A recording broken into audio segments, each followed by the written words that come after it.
नारायणं नमस्कृत्य नरं चैव नरोत्तमं देवीं सरस्वतीं व्यासं ततो जयमुदीरये। श्रीगणेशाय नमः। श्रीसरस्वत्यै नमः। श्रीवेदव्यासाय नमः। श्रीमन महर्षि वेदव्यास प्रणीत श्री महाभारत तृतीय खंड हम श्रवण कर रहे हैं। आज 58 अध्याय अष्टपंचाशतमोध्याय। यहाँ पांडव वीरों का पराक्रम, कौरव सेना में भगदड़ तथा दुर्योधन और भीष्म का संवाद है। संजय कहते हैं, ततस्ते पार्थिवा क्रुद्धा फाल्गुनं वीक्ष संयुगे रथैरनेकसाहस्रैः समन्तात पर्यवारयन्। संजय ने कहा, राजन, तदंतर वे समस्त भूपाल समरभूमि में अर्जुन को देखते ही कुपित हो उठे और उन्होंने अनेक सहस्त्र रथियों के साथ उन्हें सब ओर से घेर लिया। भरत नंदन उन राजाओं ने रथ समूह द्वारा अर्जुन को सब ओर से वेष्टित करके उनके ऊपर अनेक सहस्त्र बाणों की वर्षा आरंभ कर दी। वे क्रोध में भरकर युद्ध में अर्जुन के रथ पर चमचमाती हुई शक्ति, दूसह, गदा, परिघ, प्रास, फरसे, मुदगर और मूसल आदि अस्त्र शस्त्रों की वर्षा करने लगे। शलभों की श्रेणी के समान अस्त्र शस्त्रों की उस वर्षा को अर्जुन ने स्वर्ण भूषित बाणों द्वारा सब ओर से रोक दिया। राजेंद्र, अर्जुन की वह अलौकिक फुर्ती देख देवता, दानव, गंधर्व, पिशाच, नाग तथा राक्षस साधु साधु वाह वाह कहकर उनकी प्रशंसा करने लगे। उधर विशाल सेना से घिरे हुए सात्विकी और अभिमन्यु ने समरभूमि में सुबल के पुत्रों सहित गांधार देशीय सूरवीरों पर आक्रमण किया। जहां जाते ही क्रोध में भरे हुए सुबल पुत्रों ने युद्धस्थल में नाना प्रकार के अस्त्र शस्त्रों द्वारा सात्विकी के श्रेष्ठ रथ को रोषपूर्वक तिल तिल करके काट दिया। तब शत्रुओं को संताप देने वाले सात्विकी उस समय छिड़े हुए भयंकर संग्राम में अपने टूटे हुए रथ को त्याग कर तुरंत ही अभिमन्यु के रथ पर जा बैठे। फिर एक ही रथ पर बैठे हुए वे दोनों वीर झुकी हुई गांठ वाले पैने बाणों से तुरंत ही सुबल पुत्र शकुनी की सेना का संहार करने लगे।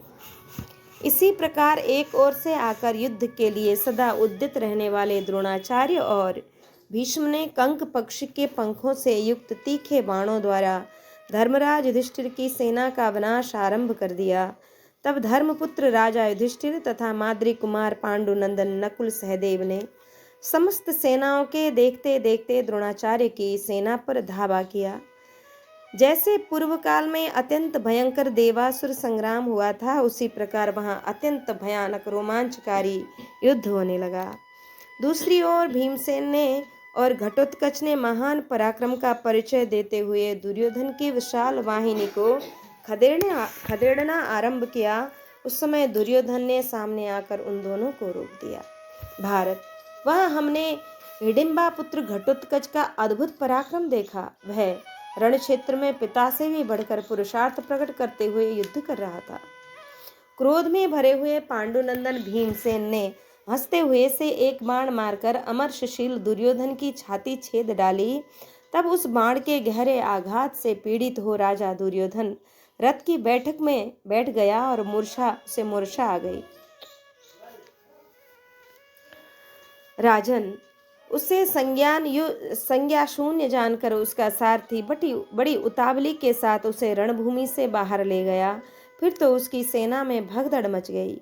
तब चारों ओर भागती हुई उस कौरव सेना पर तीखे बाणों द्वारा प्रहार करते हुए भीमसेन उसे पीछे से खदेड़ने लगे। दूसरी ओर से रथियों में श्रेष्ठ द्रुपद कुमार धृष्टद्युम्न तथा धर्मपुत्र युधिष्ठिर शत्रु सेना का विनाश करने वाले तीखे बाणों द्वारा द्रोणाचार्य और भीष्म के देखते देखते कौरव सेना को पीड़ित करते हुए उसका पीछा करने लगे। महाराज, उस युद्धस्थल में आपके पुत्र की भागती हुई सेना को महारथी द्रोण और भीष्म भी रोक न सके। महामना भीष्म और द्रोण के रोकने पर भी उनके सामने ही वह सेना भागती ही चली जा रही थी। उधर सहस्त्रों रथी जब इधर उधर भाग रहे थे, उसी समय एक रथ पर बैठे हुए अभिमन्यु और सात्विकी सुबलपुत्र की सेना का संग्राम भूमि में सब ओर से संहार करने लगे। उस अवसर पर एक रथ में बैठे हुए सात्विकी और अभिमन्यु उसी प्रकार शोभा पा रहे थे जैसे अमावस्या तिथि को आकाश में सूर्य और चंद्रमा एक ही स्थान में सुशोभित होते हैं। प्रजानाथ, तदंतर क्रोध में भरे हुए अर्जुन आपकी सेना पर उसी प्रकार बाणों की वर्षा करने लगे जैसे बादल पानी की धारा बरसाता है। तब पार्थ के बाणों से संग्राम भूमि में पीड़ित हुई कौरव सेना विषाद और भय से कांपती हुई इधर उधर भाग चली। उन योद्धाओं को भागते देख दुर्योधन का हित चाहने वाले महारथी भीष्म और द्रोण क्रोधपूर्वक उन्हें रोकने लगे। प्रजानाथ, इसी बीच में राजा दुर्योधन की मूर्छा दूर हो गई और उसने आश्वस्त होकर चारों ओर भागती हुई सेना को पुनः लौटाया। भारत, आपका पुत्र दुर्योधन जहाँ जहाँ जिस जिसकी ओर दृष्टिपात करता, वहीं वहीं से ऐसे योद्धा भी लौट आते थे जो क्षत्रियों में महारथी थे। राजन, उन सबको लौटाते देख दूसरे लोग भी एक दूसरे का स्पर्धा तथा लज्जा के कारण ठहर गए।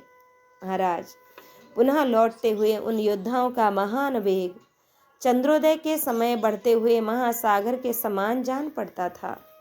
तब उन सबको लौटा हुआ देख राजा दुर्योधन तुरंत ही शांतनु नंदन भीष्म के पास जाकर बोला कि पितामह भरत नंदन, मैं आपसे जो कुछ कहता हूँ उसे सुनिए। कुरुनंदन, आपके अस्त्र विद्याओं में श्रेष्ठ द्रोणाचार्य के और महाधनुर्धर कृपाचार्य के पुत्रों और सुहृदों सहित जीते जी जो मेरी सेना भाग रही है, इसे मैं आप लोगों के योग्य नहीं मानता हूँ। मैं किसी तरह यह नहीं मान सकता कि पांडव संग्राम में आपके द्रोणाचार्य के, कृपाचार्य के और अश्वत्थामा के समान बलवान हैं। वीर पितामह, निश्चय ही पांडव आपके कृपा पात्र हैं, तभी तो मेरी सेना का वध हो रहा है और आप चुपचाप इसकी दुर्दशा को सहते चले जा रहे हैं। महाराज, यदि पांडवों पर दया ही करनी थी तो आप युद्ध आरंभ होने से पहले ही मुझे यह बात बताते कि मैं संग्राम भूमि में पांडुपुत्रों से, धृष्टद्युम्न से और सात्यकी से भी युद्ध नहीं करूंगा। उस अवस्था में आपका, आचार्य का तथा कृप का वचन सुनकर मैं कर्ण के साथ उसी समय अपने कर्तव्य का निश्चय कर लेता। यदि युद्ध में आप दोनों को मेरा परित्याग करना उचित नहीं जान पड़ता हो तो द्रोणाचार्य और आप दोनों श्रेष्ठ पुरुष अपने योग्य पराक्रम प्रकट करते हुए युद्ध कीजिए। यह सुनकर भीष्म बारंबार हंसकर क्रोध से आंखें तैरते हुए आपके पुत्र से बोले कि राजन, मैंने तुमसे अनेक बार यह सत्य और हित की बात बताई है कि युद्ध में पांडवों को इंद्र आदि देवता भी नहीं जीत सकते। नृपश्रेष्ठ, तो भी मुझ वृद्ध के द्वारा जो कुछ किया जा सकता है उसे आज यथाशक्ति करूंगा। तुम इस समय अपने भाइयों सहित देखो, आज मैं अकेला ही सबके देखते देखते सेना और बंधुओं सहित समस्त पांडवों को आगे बढ़ने से रोक दूंगा। जनेश्वर, भीष्म के ऐसा कहने पर आपके पुत्र आनंदमग्न होकर जोर जोर से शंख बजाने लगे और डंका पीटने लगे। राजन, उनका वह महान शंखनाद सुनकर पांडव वीर शंख बजाने तथा नगारे और ढोल पीटने लगे। यहाँ भीष्म का पराक्रम, श्री कृष्ण का भीष्म को मारने के लिए उद्यत होना, अर्जुन की प्रतिज्ञा और उनके द्वारा कौरव सेना की पराजय, तृतीय दिवस के युद्ध की समाप्ति। धृतराष्ट्र ने पूछा कि प्रतिज्ञाते तस्मिन् युद्धे भीष्मेण दारुणे क्रोधितो मम पुत्रेण दुःखितेन विशेषतः भीष्म किं करोति तत्र पाण्डवेषु संयुगे पितामहेव पांचालास् तन्मम चक्षु संजय। कि धृतराष्ट्र ने पूछा, संजय, उस समय उस भयंकर युद्ध में जब भीष्म ने मेरे विशेष दुखी हुए पुत्र के क्रोध दिलाने पर प्रतिज्ञा कर ली, तब उन्होंने उस युद्धस्थल में पांडवों के प्रति क्या किया? तब पांचाल योद्धाओं ने पितामह भीष्म के प्रति क्या किया?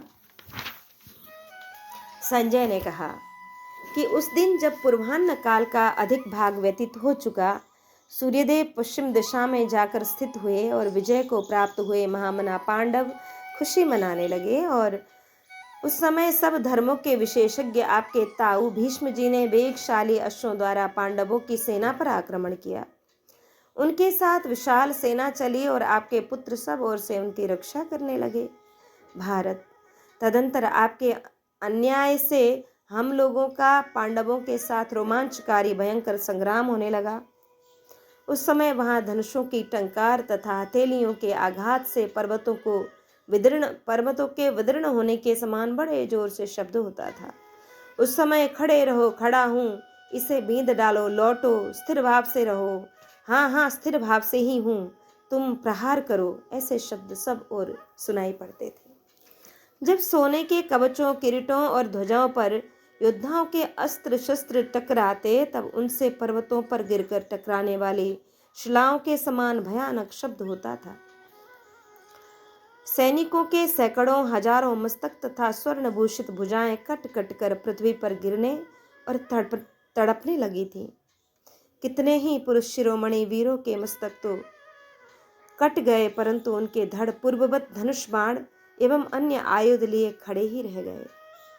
रण क्षेत्र में बड़े वेग से रक्त की नदी बह चली, जो देखने में बड़ी भयानक थी। हाथियों के शरीर उसके भीतर शिलाखंडों के समान जान पड़ते थे, खून और मांस की कीचड़ के समान प्रतीत होते थे। बड़े बड़े हाथी, घोड़े और मनुष्यों के शरीर से वह नदी निकलती थी और परलोक रूपी समुद्र की ओर प्रवाहित हो रही थी। वह रक्त मांस की नदी गीधों और गीदड़ों को आनंद प्रदान करने वाली थी। भारत, नरेश्वर, पांडवों और आपके पुत्रों का उस दिन जैसा भयानक युद्ध हुआ, वैसा न कभी देखा गया है और न सुना ही गया। वहां युद्धस्थल में गिराए हुए योद्धाओं तथा पर्वत के श्याम शिखरों के समान पड़े हुए हाथियों से अवरुद्ध हो जाने के कारण रथों के आने जाने के लिए रास्ता नहीं रह गया था। माननीय महाराज, इधर उधर बिखरे हुए विचित्र कवचों तथा शिरस्त्राणों, लोहे के टोपों से वह रणभूमि शरद ऋतु में तारिकाओं से विभूषित आकाश की भांति शोभा पाने लगी। कुछ वीर बाणों से विदीर्ण होकर आंतों में उठने वाली पीड़ा से अत्यंत कष्ट पाने पर भी समर भूमि में निर्भय तथा दर्पयुक्त भाव से शत्रुओं की ओर दौड़ रहे थे। कितने ही योद्धा रणभूमि में गिरकर इस प्रकार आर्त भाव से स्वजनों को पुकार रहे थे कि तात, भ्रात, सखे, बंधु, मेरे मित्र, मेरे मामा, मुझे छोड़कर न जाओ। दूसरे सैनिक क्यों चिल्ला रहे थे, अरे आओ, मेरे पास आओ, क्यों डरे हुए हो, कहाँ जाओगे, मैं संग्राम में डटा हूँ, तुम भय न करो। वहाँ शांतनु नंदन भीष्म अपने धनुष को मंडलाकार करके विषधर सर्पों के समान भयंकर एवं प्रज्वलित बाणों की निरंतर वर्षा कर रहे थे।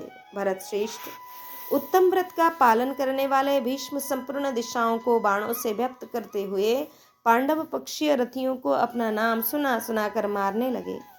राजन, उस समय भीष्म अपने हाथ की फुर्ती दिखाते हुए रथ की बैठक पर नृत्य सा कर रहे थे। घूमते हुए अलाद चक्र की भांति ये यत्र तत्र सर्वत्र दिखाई देने लगे। युद्ध में शूरवीर भीष्म यद्यपि अकेले थे, तथापि सृंजयों सहित पांडवों को वे अपनी फूर्ति के कारण कई लाख व्यक्तियों के समान दिखाई दिए। लोगों को ऐसा मालूम हो रहा था कि रण क्षेत्र में भीष्म जी ने माया से अपने को अनेक रूप में प्रकट कर लिया है। जिन लोगों ने उन्हें पूर्व दिशा में देखा था, उन्हीं लोगों ने को आंख फिरते ही वे पश्चिम में दिखाई दिए। प्रभु, बहुतों ने उन्हें उत्तर दिशा में देखकर तत्काल ही दक्षिण दिशा में भी देखा। इस प्रकार समर भूमि में वे शूरवीर गंगानंदन भीष्म सब ओर दिखाई दे रहे थे। पांडवों में से कोई भी उन्हें देख नहीं पाता था। सब लोग भीष्म जी के धनुष से छूटे हुए बहुसंख्यक बाणों को ही देखते थे। उस समय रण क्षेत्र में अद्भुत कर्म करते हुए आपके ताऊ भीष्म अमानुष रूप से विचरते तथा पांडव सेना का संहार करते थे। वहां अनेक प्रकार के मनुष्य उनके संबंध में नाना प्रकार की बातें कर रहे थे। वहां विधाता से प्रेरित होकर पतंगों के समान सहस्त्रों राजा क्रोध में भरे हुए भीष्म रूपी प्रचंड अग्नि में अपने विनाश के लिए स्वयं ही आ गिर जाते थे। युद्ध में मनुष्यों, हाथियों और घोड़ों के शरीर पर चलाया हुआ भीष्म का कोई भी बाण व्यर्थ नहीं होता था। एक तो उनके पास बाण बहुत थे और दूसरे वे बड़ी फुर्ती से चलाते थे। भीष्म कंक पत्र से युक्त बहुसंख्यक तीखे बाणों को युद्ध में बिखेर रहे थे। वे एक ही पंख युक्त सीधे बाण से लोहे की झूल से युक्त हाथी को भी विदीर्ण कर डालते थे, जैसे इंद्र महान पर्वत को अपने वज्र से विदीर्ण कर देते हैं। आपके ताऊ भीष्म अच्छी तरह से छोड़े हुए एक ही नाराज के द्वारा एक जगह बैठे हुए 2-3 हाथी सवारों को कवच धारण किए होने पर भी छेद डालते थे।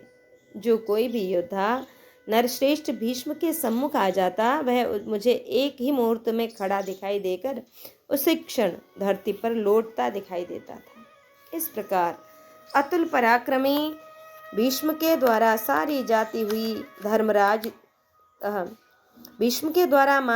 हुई धर्मराज युधिष्ठिर की वह विशाल वाहिनी सहस्त्रों भागों में बिखर गई। उनकी बाण वर्षा से संतप्त हो पांडवों की वह महती सेना श्री कृष्ण, अर्जुन और शिखंडी के देखते देखते कांपने लगी थी।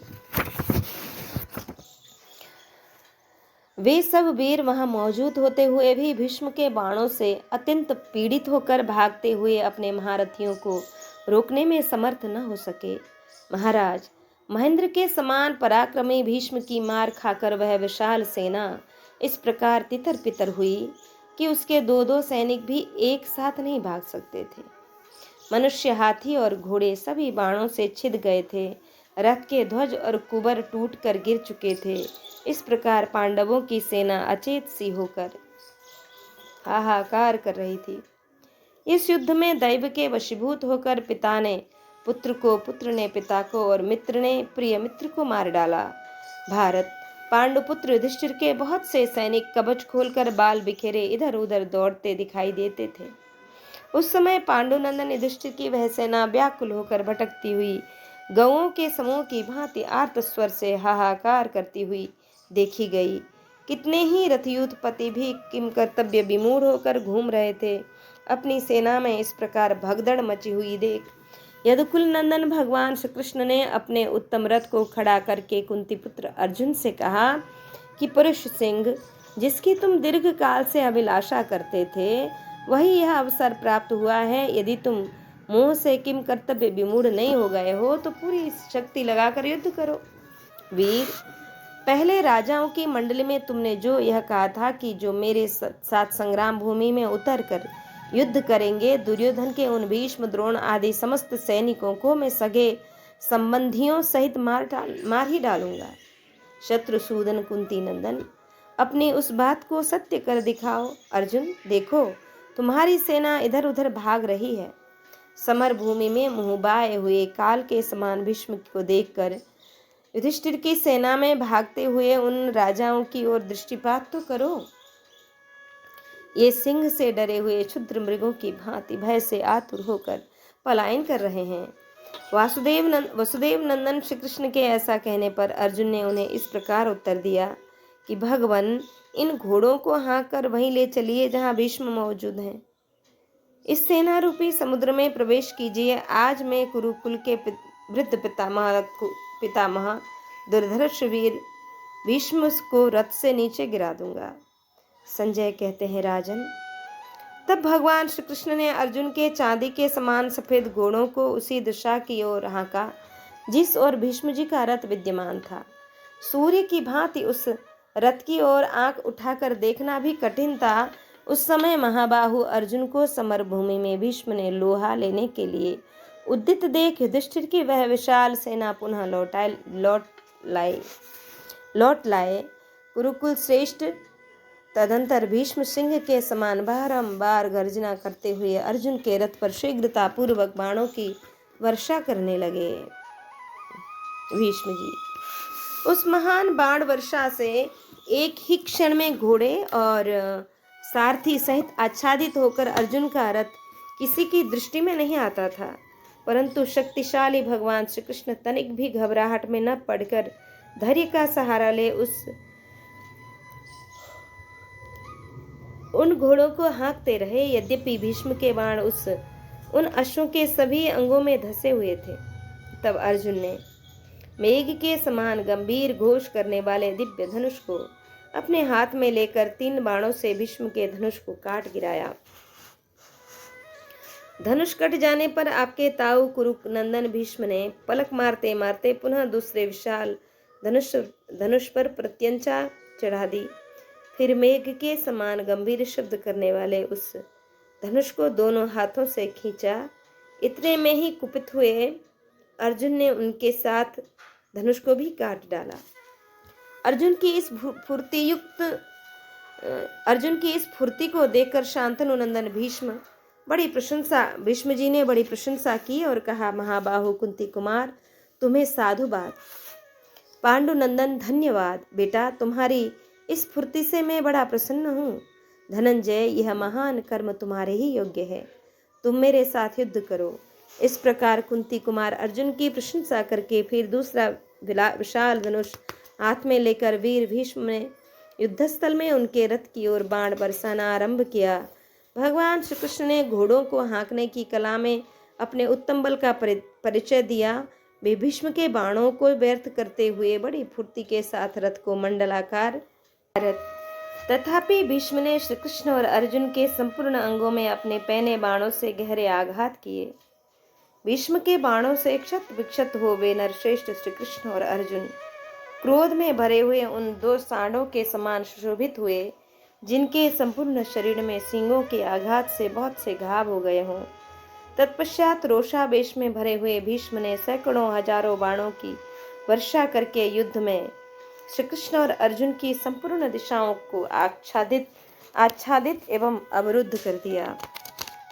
इतना ही नहीं, रोष में भरे हुए भीष्म ने जोर जोर से हंसकर अपने तीखे बाणों से बारंबार पीड़ित करते हुए वृष्णिकुल भूषण श्री कृष्ण को कंपित सा कर दिया।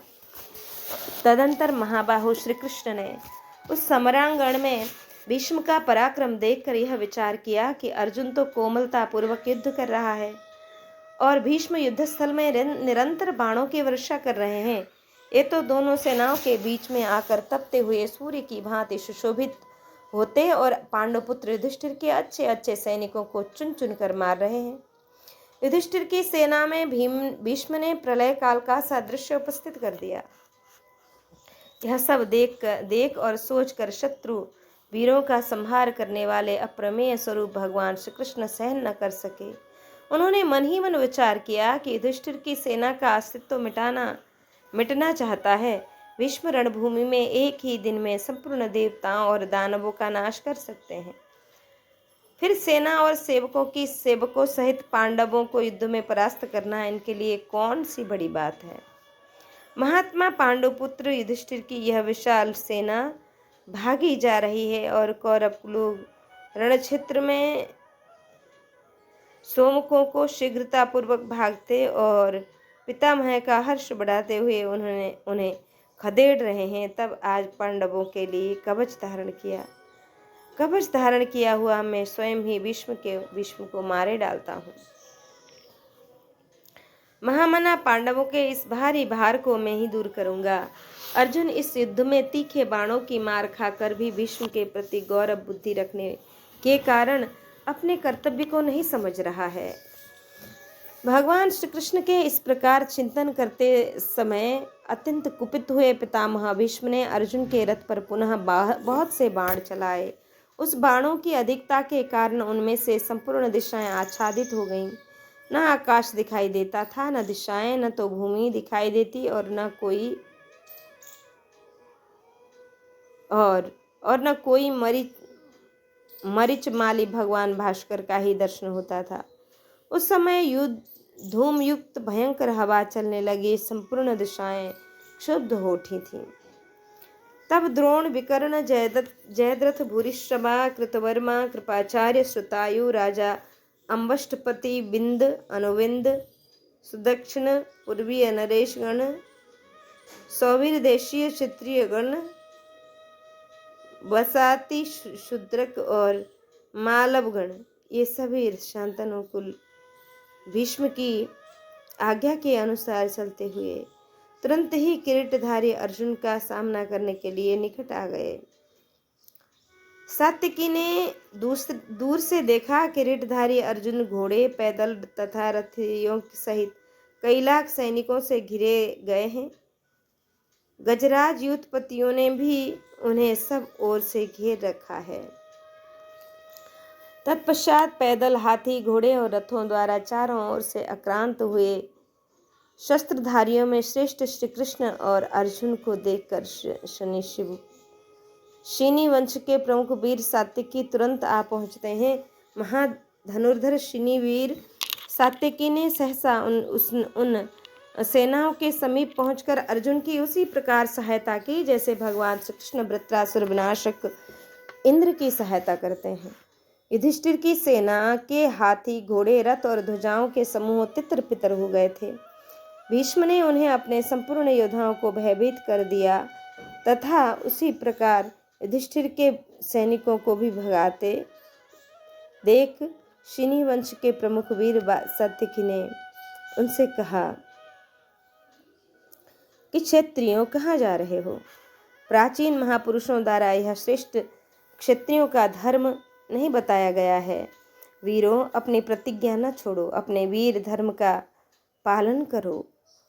इंद्र के छोटे भाई श्री कृष्ण ने उन श्रेष्ठ राजाओं को सब ओर भागते देखा और इस बात पर भी लक्ष्य किया कि अर्जुन तो कोमलता के साथ युद्ध कर रहा है और श्री भीष्म इस संग्राम में अधिकाधिक प्रसन्न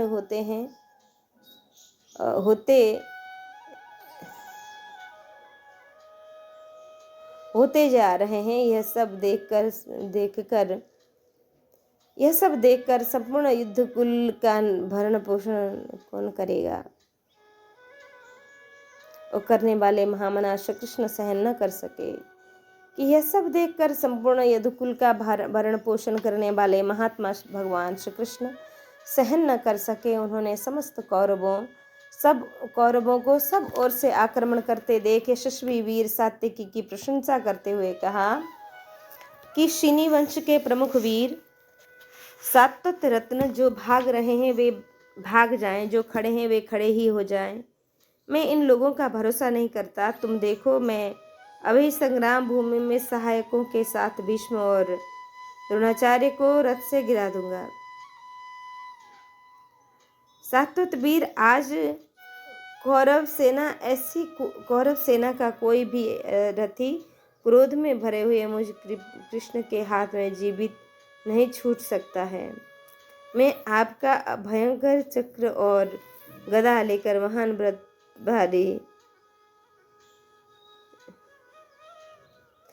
महान व्रतवाली भीष्म के प्राण हर लूंगा।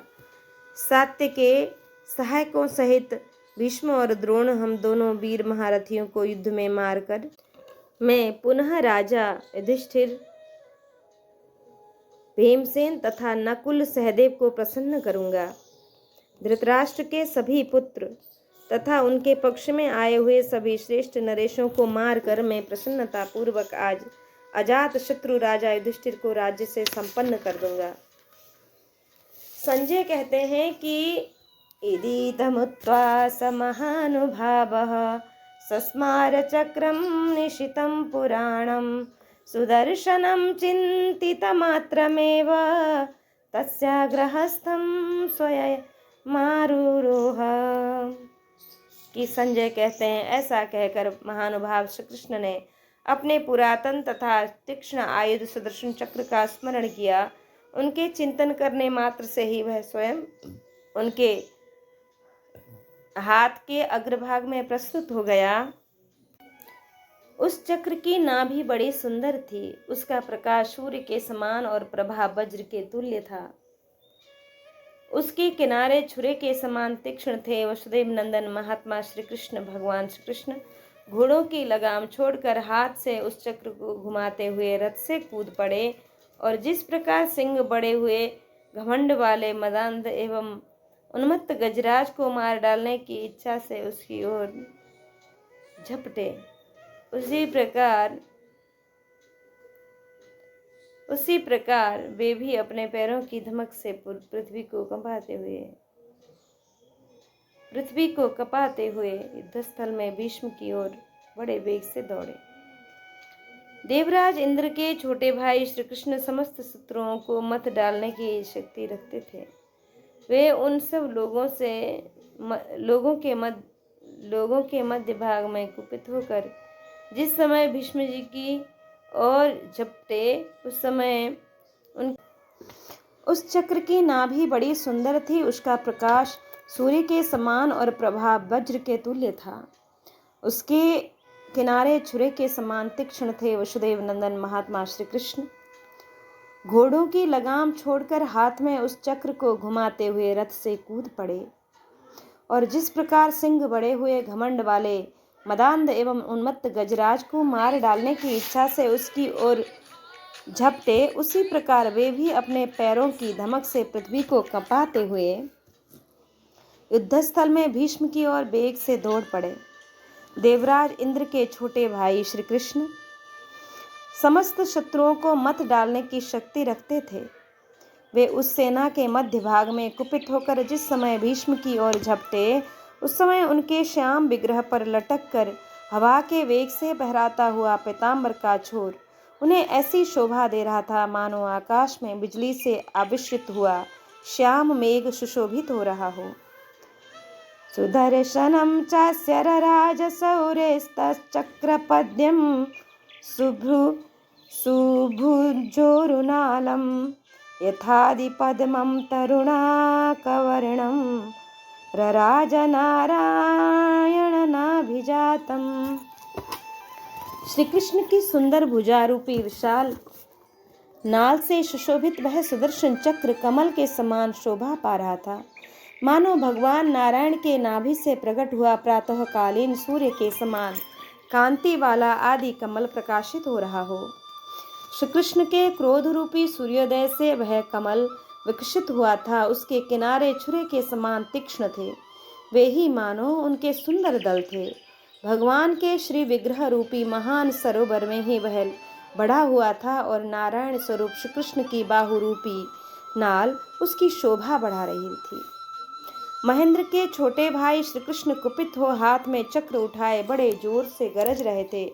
उन्हें इस रूप में देखकर कौरवों के संहार का विचार करके सभी प्राणी हाहाकार करने लगे।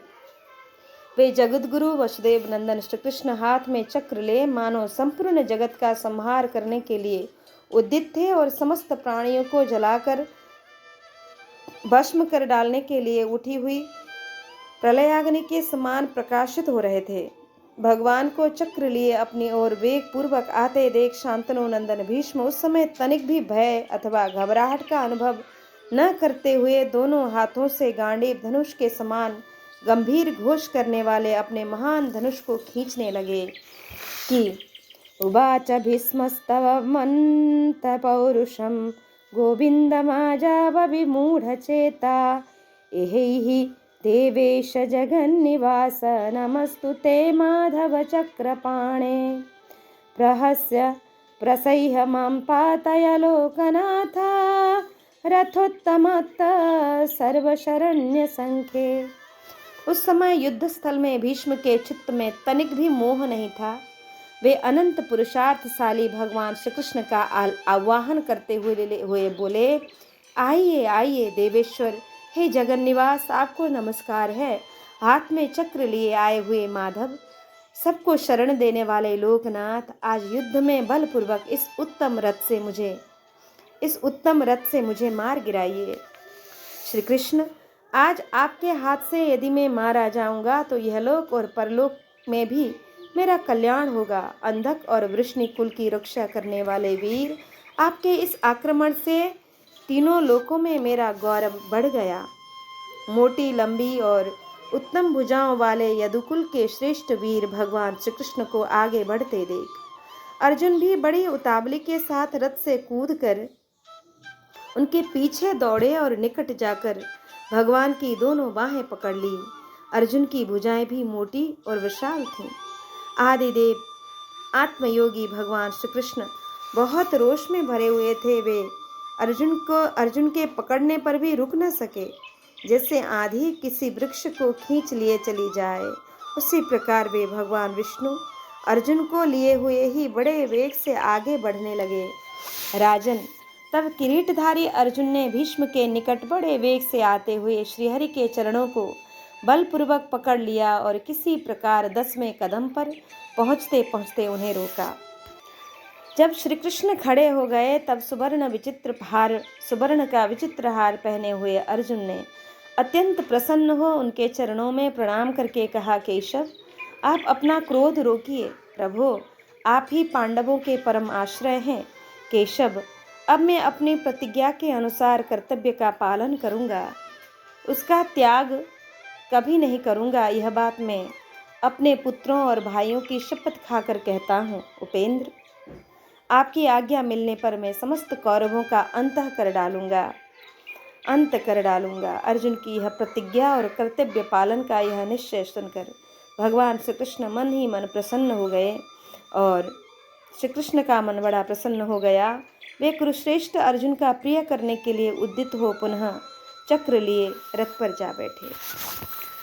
शत्रुओं का संहार करने वाले भगवान श्री कृष्ण ने पुनः घोड़ों की बागडोर संभाली और 5 जन्य शंख लेकर उसकी ध्वनि से संपूर्ण दिशाओं को प्रतिध्वनित कर दिया। उस समय उनके कंठ का हार, भुजाओं के बाजूबंद और कानों के कुंडल हिलने लगे थे। उनके कमल के समान सुंदर नेत्रों पर सेना से उठी हुई धूल बिखरी थी। उनकी दंतावली शुद्ध एवं स्वच्छ थी और उन्होंने अपने हाथ में शंख ले रखा था। उस अवस्था में श्री कृष्ण को देखकर कौरव पक्ष के प्रमुख वीर कोलाहल कर उठे। तत्पश्चात कौरवों के संपूर्ण सैन्य दलों में मृदंग, भेरी, पड़व तथा दुंदुभी की ध्वनि होने लगी। रथ के पहियों की घरघराहट सुनाई देने लगी। वे शब्द वीरों के सिंहनाद से मिलकर अत्यंत उग्र प्रतीत हो रहे थे। अर्जुन के गांडीव धनुष का गंभीर घोष मेघ की गर्जना के समान आकाश तथा संपूर्ण दिशाओं में फैल गया तथा उनके धनुष के छूटे हुए निर्मल एवं स्वच्छ बाण संपूर्ण दिशाओं में बरसने लगे। उस समय कौरवराज दुर्योधन हाथ में धनुष बाण लिए बड़े वेग से अर्जुन के सामने आया, मानो घास फूस के जलाने के लिए प्रज्वलित आग बढ़ती चली आ रही हो। भीष्म और भूरिश्रवा ने भी दुर्योधन का साथ दिया। तदंतर भूरिश्रवा ने सोने के पंख से युक्त 7 भल्ल अर्जुन पर चलाए। दुर्योधन ने भयंकर वेगशाली तोमर का प्रहार किया। शल्य ने गदा और शांतनु नंदन भीष्म ने शक्ति चलाई। अर्जुन के 7 बाणों से भूरिश्रवा के छोड़े हुए 7 भल्ल को काटकर तीखे छुरे से दुर्योधन की भुजाओं से मुक्त हुए उस तोमर को भी नष्ट कर दिया। तत्पश्चात वीर अर्जुन ने शांतनु नंदन भीष्म की छोड़ी हुई बिजली के समान चमकीली और शोभामय शक्ति को तथा मंद्रराज शल्य की भुजाओं से मुक्त हुई गदा को भी 2 बाणों से काट डाला। तदंतर अप्रमेय शक्तिशाली विचित्र गांडीव धनुष को दोनों भुजाओं से बलपूर्वक खींचकर अर्जुन ने विधिपूर्वक अत्यंत भयंकर माहेंद्र अस्त्र को प्रकट किया। वह अद्भुत अस्त्र अंतरिक्ष में चमक उठा और फिर किरीटधारी महाधनुर्धर अर्जुन ने उस उत्तम अस्त्र द्वारा निर्मल एवं अग्नि के समान प्रज्वलित बाणों का जाल सा बिछाकर कौरवों के समस्त सैनिकों को आगे बढ़ने से रोक दिया।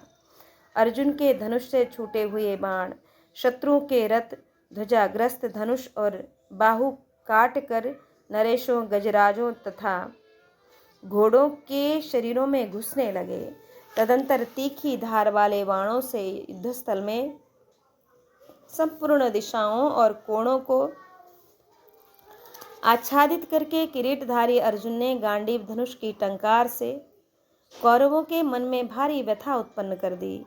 इस प्रकार उस समय अत्यंत भयंकर युद्ध में शंख ध्वनि, दुंदुभी ध्वनि तथा घोड़ों और रथ के पहियों के भयंकर शब्द गांडीव धनुष की टंकार के सामने दब गए। तब उस गांडीव के शब्द को पहचान कर राजा विराट आदि प्रमुख वीर और वीरवर पांचाल राज द्रुपद ये सभी उदार चित्त नरेश उस स्थान पर आ गए जहाँ जहाँ गांडीव धनुष की टंकार होती वहाँ वहाँ आपके सारे सैनिक मस्तक टेक देते थे। कोई भी उनके प्रतिकूल आक्रमण नहीं करता था। राजाओं के उस महाभयानक संग्राम में रथ, घोड़े और सारथी सहित बड़े बड़े वीर मारे गए। सुंदर सुनहरे रसों से कसे हुए बड़ी बड़ी पताकाओं वाले हाथी नराचों की मार से पीड़ित हो शक्ति और चेतना खोकर सहसा धराशायी हो गए। कुंती कुमार अर्जुन के भयंकर वेग वाले तीखे एवं पंख युक्त निर्मल भल्लों से गहरी चोट पहुंचने पर कवच और शरीर दोनों के विदीर्ण हो जाने से कौरव सैनिक सहसा प्राण शून्य होकर गिर जाते थे। युद्ध के मुहाने पर जिनके यंत्र कट गए और इंद्रकील नष्ट हो गए थे, ऐसे बड़े बड़े ध्वज छिन्न भिन्न होकर गिरने लगे। उस संग्राम में अर्जुन के बाणों से घायल पैदलों की समूह, रथी, घोड़े और हाथी शीघ्र ही गिरने लगे। राजन, उस महान इंद्रास्त्र से समरभूमि में सभी सैनिकों के शरीर और कवच छिन्न भिन्न हो गए। उस समय समरांगण में किरीटधारी अर्जुन ने अपने तीखे बाणों द्वारा योद्धाओं के शरीर में लगे हुए आघात से निकलने वाले रक्त की एक भयंकर नदी बहा दी, जिसमें मनुष्य के मेदे फेन के समान जान पड़ते थे। वह नदी बड़े वेग से बह रही थी। उसका प्रवाह पुष्ट था। मरे हुए हाथी, घोड़ों के शरीर तटों के समान प्रतीत होते थे। राजाओं के मज्जा और मांस कीचड़ के समान थे। बहुत से राक्षस और भूतगण उसका सेवन करते थे। मुर्दों की खोपड़ियों के केश सेवार का भ्रम उत्पन्न करते थे। सहस्त्रों शरीर उसमें जल जंतु के समान बह रहे थे। छिन्न भिन्न होकर बिखरे हुए कवच लहरों के समान उसमें सर्वत्र व्याप्त थे। मनुष्यों, घोड़ों और हाथियों की कटी हुई हड्डियां छोटे छोटे कंकड़ पत्थरों का काम दे रही थीं। उनके दोनों किनारों पर कुत्ते, कौवे, भेड़िए, गीद, कंक, तरक्षु तथा अन्यान्य मांसभक्षी जंतु निवास करते थे। उस भयानक नदी को लोगों ने महावैतरणी के समान देखा। अर्जुन के बाण समूह से उस नदी का प्रागट्य हुआ था। वह चर्बी, मज्जा तथा रक्त बहाने के कारण बड़ी भयंकर जान पड़ती थी। इस प्रकार कौरव सेना के प्रधान वीर अर्जुन के द्वारा मारे गए। यह देखकर चेदी, पांचाल, करुष और मत्स्य देश के क्षत्रिय तथा कुंती के पुत्र ये सभी नरवीर विजय पाने से निर्भय हो कौरव योद्धाओं को भयभीत करते हुए एक साथ सिंहनाद करने लगे। शत्रुओं को भय देने वाले किरीटधारी अर्जुन के द्वारा कौरव सेना के प्रमुख वीरों को मारे गए देख पांडव पक्ष के वीरों को बड़ी प्रसन्नता हुई। गांडीवधारी अर्जुन तथा भगवान श्री कृष्ण मृगों के यूथों को भयभीत करने वाले सिंह के समान कौरव सेनापतियों की सारी सेना को संत्रस्त करके अत्यंत हर्ष में भरकर गर्जना करने लगे। तदंतर शस्त्रों के आघात से अत्यंत छत बिछत अंगों वाले भीष्म, द्रोण, दुर्योधन, बाल्हीक तथा अन्य कौरव योद्धाओं ने सूर्यदेव को अपनी किरणों को समेटते देख और उस भयंकर ऐन्द्रास्त्र को प्रलयंकर अग्नि के समान सर्वत्र व्याप्त एवं असह्य हुआ जानकर सूर्य की लाली से युक्त संध्या एवं निशा के आरंभ काल का अवलोकन कर सेना को युद्ध भूमि से लौटा लिया। धनंजय भी शत्रुओं को जीत कर एवं लोक में सुयश और सुकीर्ति पाकर भाइयों तथा राजाओं के साथ सारा कार्य समाप्त करके निशा के आरंभ में अपने शिविर को लौट गए। उस समय रात्रि के आरंभ में कौरवों के दल में बड़ा भयंकर कोलाहल होने लगा। वे आपस में कहने लगे, आज अर्जुन ने रणक्षेत्र में 10,000 रथियों का विनाश करके 700 हाथी मार डाले हैं। प्राच्य, सौवीर, क्षुद्रक और मालव सभी क्षत्रिय गणों को मार गिराया है। धनंजय ने जो महान पराक्रम किया है उसे दूसरा कोई वीर नहीं कर सकता। श्रुतायु राजा, अम्बष्टपति, दुर्मर्शन, चित्रसेन, द्रोण, कृप, जयद्रथ, बाल्हीक, भूरिश्रवा, शल्य और शल ये तथा और भी सैकड़ों योद्धा युद्ध में भरे हुए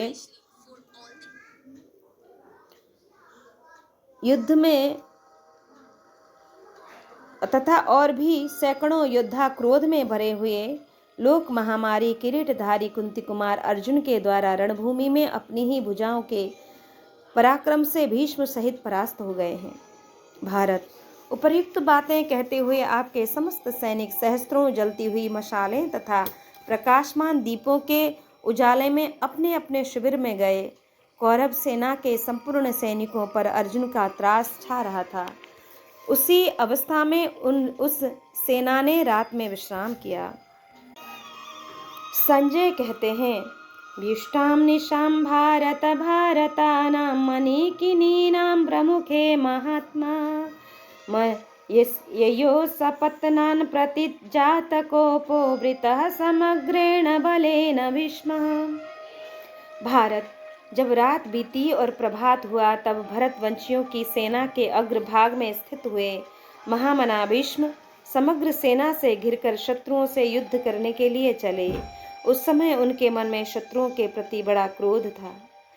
उनके साथ चारों ओर से द्रोण, दुर्योधन, बाल्हिक, दुर्मर्शन, चित्रसेन, अत्यंत बलवान जयद्रथ तथा अन्य नरेश विशाल वाहिनी को साथ लिए प्रस्थित हुए। राजन, इस प्रकार इस महान तेजस्वी पराक्रमी और महारथी नरपतियों से घिरा हुआ राजा दुर्योधन देवताओं सहित वज्रपाणी इंद्र के समान शोभा पा रहा था। इस सेना के प्रमुख भाग में बड़े बड़े गजराजों के कंधों पर लगी हुई लाल, पीली, काली और सफेद रंग की फहराती हुई विशाल पताकाएं शोभा पा रही थीं। शांतनु नंदन भीष्म से रक्षित वह विशाल वाहिनी बड़े बड़े रथों, हाथियों और घोड़ों से ऐसी शोभा पा रही थी मानो वर्षा काल में मेघों की घटा से आच्छादित आकाश बिजली सहित बादलों से सुशोभित हो। तदंतर नदी के भयानक वेग की भांति कौरवों की वह अत्यंत भयंकर सेना शांतनु नंदन भीष्म से सुरक्षित हो रण के लिए अर्जुन की ओर सहसा चली। महामना कपिध्वज अर्जुन ने दूर से देखा कि कौरव सेना ब्याल नामक व्यूह में आबद्ध होने के कारण अनेक प्रकार की दिखाई दे रही थी। उसकी शक्ति छिपी हुई है, उसमें हाथी, घोड़े, पैदल तथा रथियों के समूह भरे हुए हैं। सेना का वह व्यूह महान मेघों की घटा के समान जान पड़ता है। तदंतर नरश्रेष्ठ महामना वीर अर्जुन समस्त शत्रु पक्षीय युवकों के वध का संकल्प लेकर श्वेत घोड़ों से जुते हुए ध्वज एवं आवरण से युक्त रथ पर आरूढ़ हो शत्रु सेना के सामने चले, जिसमें सब सामग्री सुंदरता से सजा रखी गई थी, अच्छी तरह बंधी होने के कारण जिसकी ईशा अत्यंत मनोहर दिखाई देती है तथा यदुकुल तिलक श्री कृष्ण जिसका संचालन करते हैं। उस बानर के चिन्ह वाली ध्वजा से युक्त रथ को युद्ध भूमि में उपस्थित देख आपके पुत्रों सहित समस्त कौरव सैनिक विषाद मग्न हो गए। लोक विख्यात महारथी किरीटधारी अर्जुन अस्त्र शस्त्र लेकर जिसे सुरक्षित रूप से अपने साथ ले आ रहे थे और जिसमें 4-4 हजार मतवाले हाथी प्रत्येक दिशा में खड़े किए गए थे, उस व्यूहराज को आपके सैनिकों ने देखा। कुरुश्रेष्ठ, धर्मराज युधिष्ठिर ने पहले दिन जैसा व्यूह बनाया था वैसा ही वह भी था। वैसा व्यूह इस भूतल पर मनुष्यों की सेनाओं में न तो पहले कभी देखा गया था और न कभी सुना ही गया था। तदंतर सेनापति की आज्ञा के अनुसार यथोचित स्थान पर पहुंचकर पांचाल और चेदी देश के प्रमुख वीर खड़े हुए। फिर उस युद्धस्थल में प्रधान के आदेशानुसार सहस्त्रों रणभेरियां एक साथ बज उठीं। सभी सेनाओं में शंखनाद, तुर्यनाद, वाद्यों की ध्वनि तथा वीरों के सिंहनाद सहित रथों की घरघराहट के शब्द होने लगे। फिर वीरों के द्वारा खींचे जाने वाले बाण सहित धनुष के महान टंकार शब्द गूंज उठे। क्षण भर में भेरी और पड़व आदि के शब्दों को महान शंखनादों ने दबा लिया तथा उस शंखध्वनि ध्वनि से व्याप्त हुए आकाश में पृथ्वी से उठी हुई धूलों का भयंकर एवं अद्भुत जालसा फैल गया। तदंतर महान प्रभावशाली वीर सूर्यदेव का प्रकाश देखकर सहसा शत्रु मंडली पर टूट पड़े। रथी रथी से भिड़कर सारथी, घोड़े, रथ और ध्वज सहित मरकर गिरने लगा। हाथी हाथी के आघात से और पैदल पैदल की चोट से धराशायी होने लगे।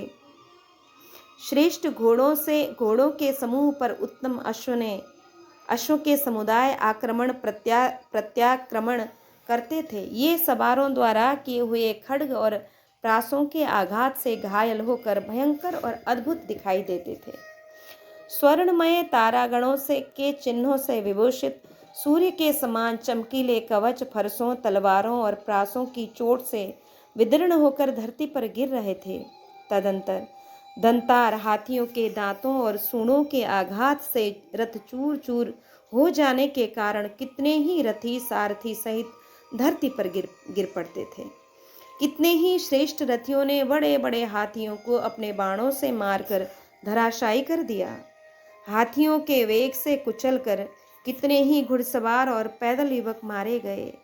वे उनके दांतों और नीचे के अंग से कुचलकर हताहत हो रहे थे। सहसा उनकी आर्त चित्कार सुनकर सभी मनुष्यों को बड़ा खेद होता था।